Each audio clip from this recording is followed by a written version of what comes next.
বাংলাদেশ সহ বিশ্বের বিভিন্ন দেশ থেকে আগত হজযাত্রীদের বরণ করে নিতে প্রস্তুত সৌদি সরকার। সংস্কার কার্যক্রম চলছে মিনা, মুজদালিফা সহ হজ সংশ্লিষ্ট এলাকায়।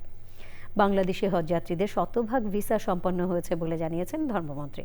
মক্কা থেকে MY আলাউদ্দিনের প্রতিবেদন। হজ মুসলমানদের জীবনের সবচেয়ে বড় সফর। লাখ লাখ ধর্মপ্রাণ মুসলমান মক্কায় আসেন আল্লাহর ডাকে সাড়া দিতে। আগত হজ যাত্রীদের বরণ করে নিতে প্রস্তুত সৌদি সরকার। রাজকীয় সৌদি সরকারের হজ ও উমরা মন্ত্রণালয়ের নির্দেশনা মোতাবেক হজের প্রস্তুতি সম্পূর্ণ করেছি।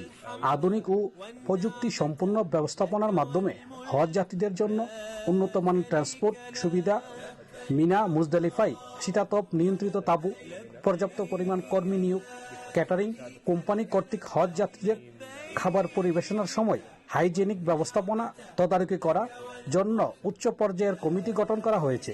আবহাওয়া পূর্বাভাস অনুযায়ী এবছর গরম হওয়ার আশঙ্কা রয়েছে। সে অনুযায়ী হজ যাত্রীদের চলাচল, রাস্তার রোদ প্রতিরোধ ব্যবস্থামূলক ছাউনি নির্মাণ করা হয়েছে, যাতে হাজিরা স্বাচ্ছন্দ্যে চলাচল করতে পারে।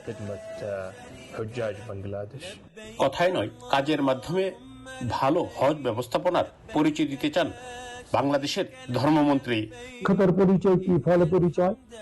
হজ যখন আল্লাহর রহমতে সম্পন্ন হবে, তখনই আপনারা বুঝতে পারবেন যে আমাদের চেষ্টাটা কি ছিল।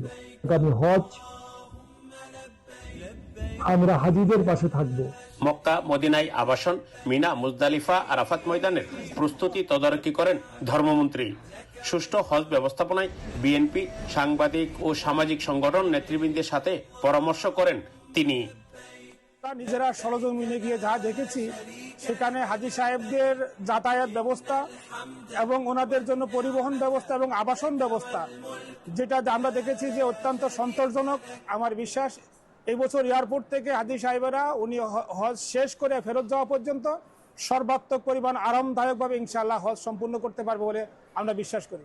সুষ্ঠু হজ ব্যবস্থাপনার অংশ হিসেবে স্থানীয় আইন শৃঙ্খলা বাহিনী মক্কার নিয়ন্ত্রণ নিয়েছে। 18 তারিখের পর হইতে মক্কার ভিতরে অন্য কোনো অঞ্চলের প্রবাসী বা অন্য কোনো অধিবাসী প্রবেশ করতে পারবে না বলে জানিয়েছেন তারা। সৌদি আরবের মক্কা থেকে MY আলাউদ্দিন।